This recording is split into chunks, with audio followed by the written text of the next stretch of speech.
अभी एक पुलिस वाले का बयान मैं कुछ दिन से देख रहा हूं। एक जेलर अपनी अय्याशी के लिए अपने नीचे के लोगों को इसलिए प्रताड़ित कर रहा है कि मेरी अय्याशी के लिए मुस्लिम लड़कियां जेल से निकाल के मेरे बिस्तर पे लाई जाए। ये मुल्क किस तरह चल रहा है मेरी समझ में नहीं आता। ये हमारे साथ हो रहा है। बंद करो ये गुंडागर्दी और इतना भी मत इतराओ कि पानी सर से ऊपर हो जाए।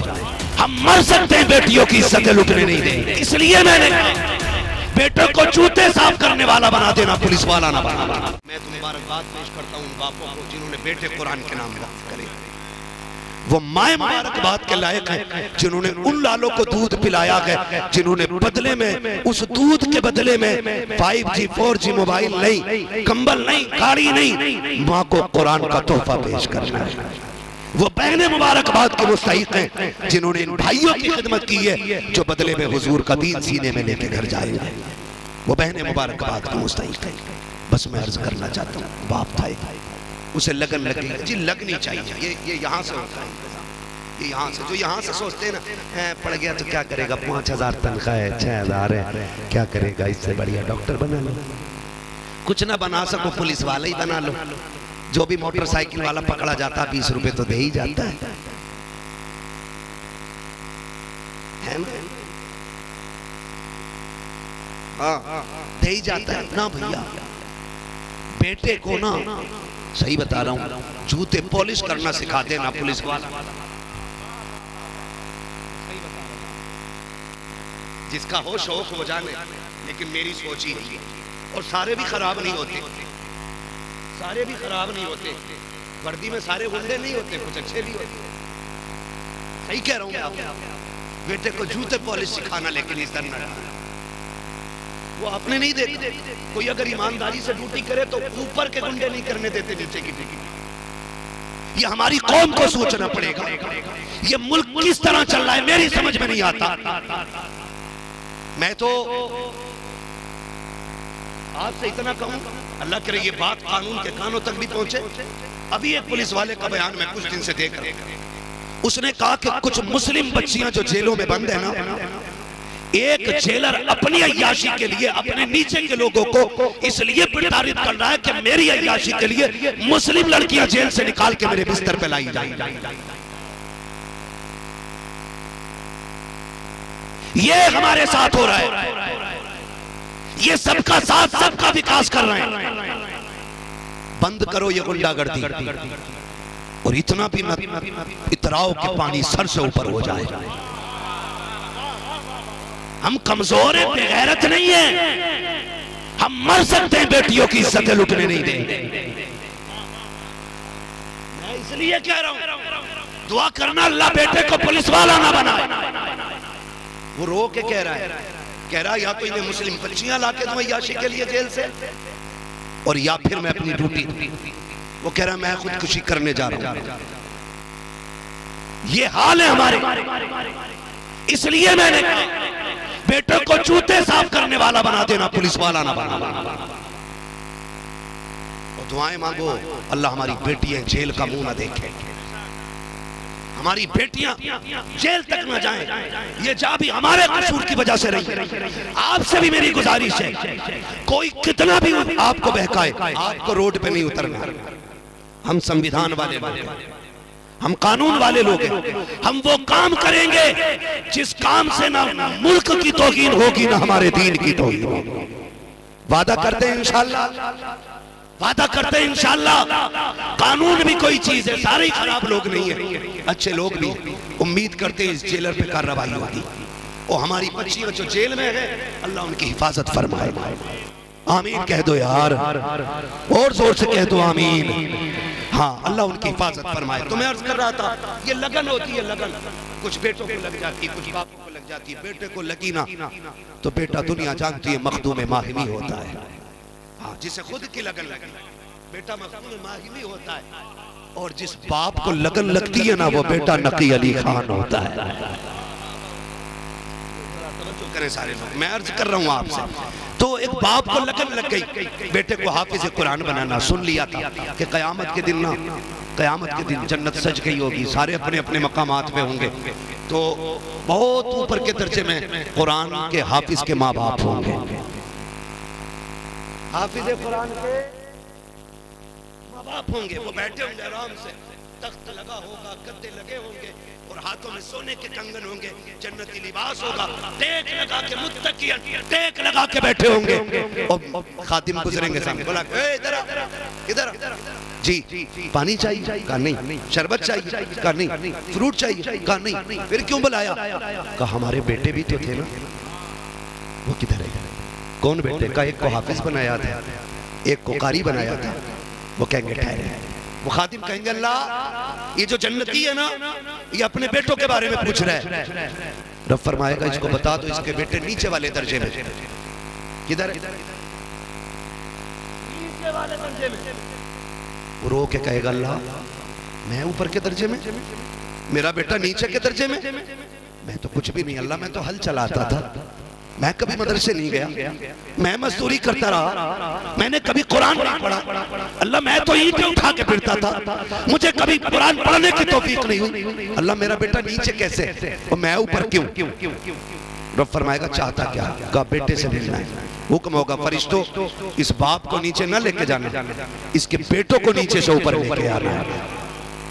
ये इज्जत दी जा रही है कुरान के कारी के बाप का, इसे नीचे नहीं लेके जाना बल्कि बेटों को ऊपर लाया जाए। जब बेटे आएंगे बाप बेटे मिल के बैठेंगे, कहेंगे या अल्लाह अब तो बता दे मुझे जन्नत क्यों दी? का तेरे बेटे की वजह से। का जिसकी वजह से मुझे जन्नत मिली है, इसका मकाम नीचे किस लिए है, मेरा मकाम ऊपर क्यों है? रब फरमाएगा बता जब तू दुनिया से आया था तेरा बेटा कितने साल का था? वो कहेगा मालिक ये 20 साल का था। फिर बेटे से पूछा जाएगा जब तू दुनिया से आया है तो तू कितनी उम्र पा के आया?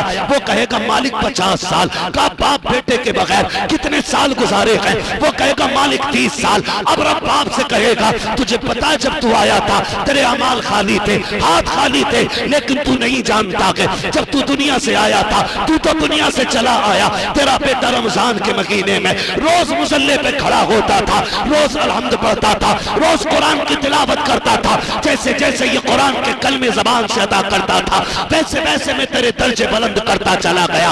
30 साल हो गए तेरे बेटे ने किसी महफिल में जाके अल्लाह का नाम लिया, रुतबे तेरे बुलंद किए गए। तेरे बेटे ने मिंबर पे बैठ के नबी का नाम लिया, रुतबे तेरे बुलंद होते रहे। तेरे बेटे ने मकतब में बैठ करके बिस्मिल्लाह पढ़ाई, रुतबे तेरे बुलंद होते रहे। बता मैं तुझे नीचे क्यों रखता जब तेरी बुलंदी तेरे बेटे की तिलावत की 30 साल की मेहनत है। सोल हम जमाने को बताना चाहते हैं जो कुरान वाले होते हैं उनकी भी शान अलग होती है, जो इनके बाप होते हैं उनके भी रुतबे अलग हुआ करते।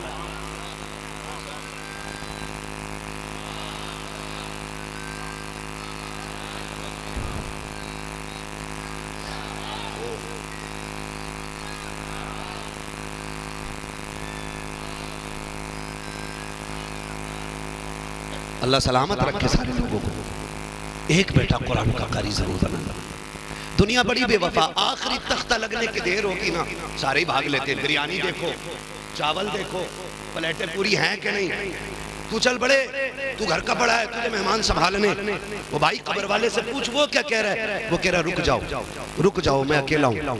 वो तुम्हें आवाज दे रहा रुक जाओ, लेकिन तुम्हें तो बिरयानी लेके दौड़ गई ना, तुम्हें तो बोटियां लेके दौड़ गई, तुम्हें तो खाने के चस्के लेके दौड़ गए। हुजूर फरमाते हैं कोई इंतकाल कर जाए ना तो जिम्मेदारी अहले खाना की कि वो इतनी देर जितनी देर में ऊँट ज़िबा करके खाल उतार के बोटी बना के 7 हिस्सों में तकसीम की जाए, जितना वक्त उसमें लगता उतनी देर कब्र पे बैठना चाहिए ताकि मरने वाले को आपसे उनसियत महसूस होती रहे।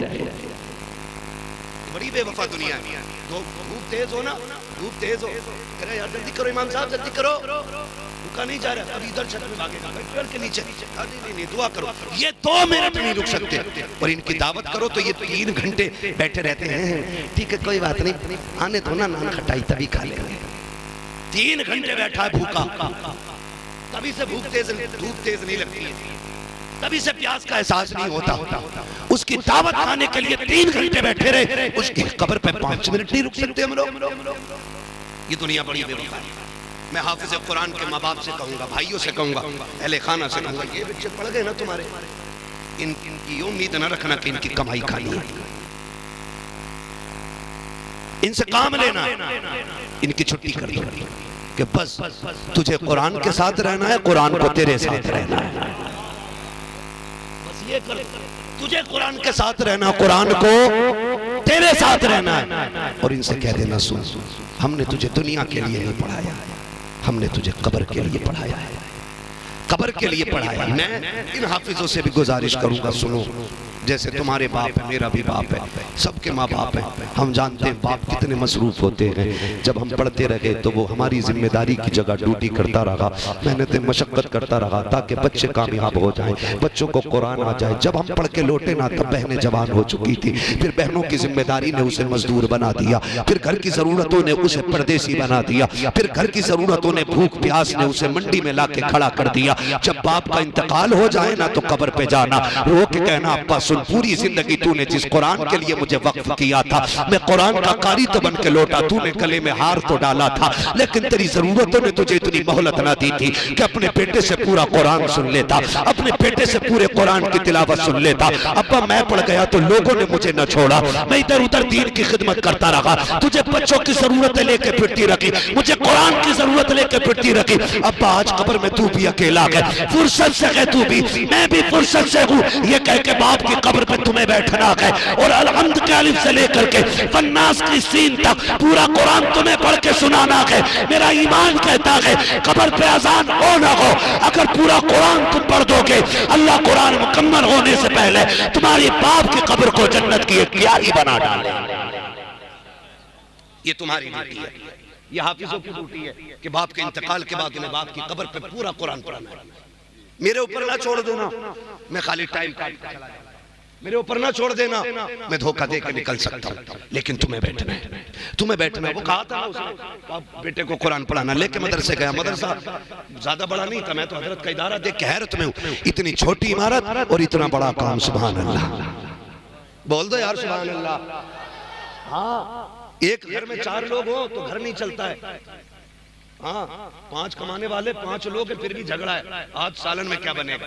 सलाम करो इन मदरसे वालों को, जिम्मेदार एक होता है, खाने वाले सैकड़ों होते हैं, लेकिन कभी झगड़ा नहीं होता, क्योंकि ये जो मदरसे में खाते हैं ना, जेब आपकी होती है, लंगर मदीने वाले का हुआ करता है, लंगर हुजूर का होता है। ये मदरसे ना हम चलाते ना तुम चलाते हो, ये मदरसे अपने कर्म से शाहे उमम चलाते हैं, है ना, हुजूर चलाते। कोई 10 रुपए दे के एहसान ना करना। बस मैं बड़ी तेजी से बात समेटने लगा हूँ, अर्ज करने लगा हूँ मैं कि वो उसको शौक हुआ बेटे को पढ़ाना, मदरसे लेकर के गया, मदरसे के मुअत्तमिम साहब कहने लगे यार बच्चे पूरे हो गए, अब जो है ना खाने का इंतजाम नहीं है, हमारी वुसअत से बाहर हो जाएंगे बच्चे, इसलिए हम ना बच्चा नहीं ले सकते। तो शौक था बाप को, उसने कहा हजरत जी कोई मसला नहीं, बस इतना बताओ बच्चे खाते किधर है। कहा कैंटीन में, मतबख में बैठ के खाते। उसने कहा मेरे बच्चे के हिस्से की रोटी नहीं है ना? कहा नहीं। उसने कहा कोई बात नहीं, मेरा बच्चा रख लो, ये 4 साल का बच्चा है मेरा, इसे रख लीजिए, इसकी भूख कोई ज्यादा खुराक ज्यादा नहीं है, इतना कर्म कर देना, जब बच्चे खा के उठ जाया करे ना तो दस्तरखान पे झाड़ू लगने से पहले मेरे बच्चे को 5 मिनट के लिए भेज दिया करना,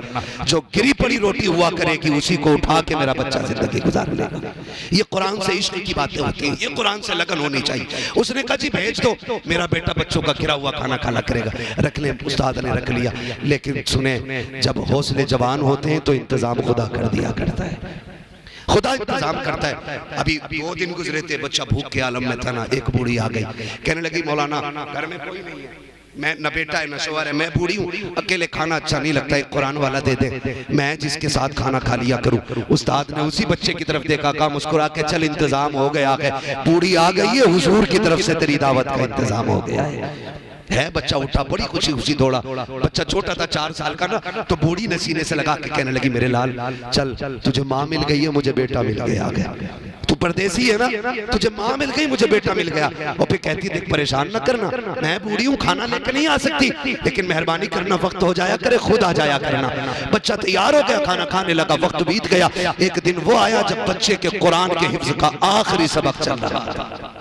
बोले सुभान अल्लाह, जोर से बोल दो यार सुभान अल्लाह। मुझे नहीं पता किस लालच में बैठे हो, मैं कुछ नहीं दे सकता हूँ, आज कुरान के सदक़े में जो भी देगा साहिब कुरान अता करेंगे। जी हम तो कुरान के जश्न में बैठे हुए। माँ ने कहा जी ठीक है, वो आने लगा, फिर वो हाफिज कुरान हो गया। आज ना देखो बाहर लिए बैठे, कितने दोस्त अहबाब बैठे होंगे कि जल्दी सलाम हो और फिर हम झपटे इनके ऊपर, कोई तोहफे देगा, कोई हार डालेगा। यही कंडीशन, आखिरी सबक चल रहा है। लेकिन जब आखिरी सबक मुकम्मल हुआ ना, भाई दौड़ा, पहले मैं सीने से लगा। बाप ने कहा बेटा मेरा, पहले मैं जाऊंगा। बच्चे ने कहा ठहर जाओ, न चचा न बाप न भाई कोई नहीं। कहा फिर कहा पहले मुबारकबादी का हक उसका है जिसके टुकड़े खा के मैंने कुरान हिफ्ज़ किया है। पहली मुबारकबाद उसे दी जाएगी जिसने रोटी खिलाई रोज की। वो खिलाई बड़ी इज्जत से थी, कहती थी बच्चा परदेश का है लेकिन सुन, पहली रोटी तेरी रहेगी, दूसरी रोटी मेरी रहेगी। खिलाते और भी ये कहते लो यार बछड़िया था इसलिए लो यार, ये होता कुत्ते को डाल। समझ रहे हैं क्या क्या एक हंगामा ये मैसर हो तो भूलूं उसको। सैकड़ों बातों का रह रह के ख्याल आता है। वक्त बहुत तेज आगे बढ़ गया, पता न चल सका। जब वो आखिरी सबक हुआ तो बच्चा उठ के दौड़ा। दौड़ के जब उस माई के दरवाजे पे गया ना जो रोटी खिलाती थी, जाके देखा भीड़ लगी है, लोगों ने सफेद टोपियां लगा रखी हैं। कहा क्या हुआ? कहा ये जो खातून थी इस घर की आज इंतकाल कर गई। बच्चे की चीख निकल गई, रोता हुआ वापस आया। उस्ताद ने कहा क्या हुआ? कहा जो मुझे रोज पहली रोटी खिलाती रही ना, आज खुशखबरी वाले दिन वो दुनिया से चली गई है। बच्चा रात भर रोता रहा। सुबह को जब आंख खुली, जो तलबा निकले ना बाहर, तो लोगों में चर्चे हो रहे थे। कोई कह रहा था मैंने जन्नत में देखा है, कोई कह रहा था मैंने जन्नत में देखा है। सब बातें कर रहे। एक ने पूछा देखा कैसे? उसने कहा मेरी बात हुई। मैंने कहा तुझे जन्नत कैसे मिल गई? उसने कहा नेकी कोई और तो नहीं पता, जब रब की बारगाह में हाजिर हुई अल्लाह ने फरमाया हिसाब कोई नहीं लेना, तूने कुरान वाले को खाना खिलाया था, इसके बदले में मैं तुझे जन्नत अता कर दे रहा। वो तो निहायत सस्ता सौदा बेच रहे हैं जन्नत का, हम मुफलिस का मोल चुकाएं, अपना हाथ ही खाली है। हाँ, तो कोशिश करें, आखिरत की तैयारी यही है कि हमें कुरान वालों से प्यार करना है। करेंगे इंशाअल्लाह, खिदमत करेंगे इंशाअल्लाह। सारे लोग वादा करते हैं इंशाअल्लाह। या तो कुरान वालों से प्यार करें, या कुरान वालों की बातें सुने, या कुरान वालों की जमात में शामिल हो जाएं, या तालिब इल्म बन जाएं, या फिर आलिम दीन बन जाएं। करेंगे इंशाअल्लाह। कम से कम एक बेटे को कुरान का कारी बनाना है। अब मुझसे फरमाइश फरमाया गया या अय्युहल्लज़ीना आमनू उदखुलू फिस्सिल्मि काफ़ा, ईमान वालों पूरे पूरे इस्लाम में दाखिल हो जाओ। तो पूरे पूरे दाखिल होने का मतलब है हमारा ज़ाहिर और बातिन इस्लाम एक होना चाहिए, एक होना चाहिए। ये नहीं है कि रात भर पीते रहे, सुबह को तौबा करके फिर निकल लिए, है ना? ऐसा नहीं करना है, ऐसा नहीं करना। हमारा जाहिर भी मुसलमान होना चाहिए, हमारा बातिन भी मुसलमान होना चाहिए। और हमें अपने कुरान वालों को इज्जत देनी है, इतनी इज्जत देनी है। अगर तू आईजी डीआईजी भी है और तेरे सामने अगर तू ड्यूटी की कुर्सी पे नहीं बैठा है ना, उससे अलग अगर है तो फिर तुझे कुरान वाले के लिए उठ के खड़ा होना है। इसलिए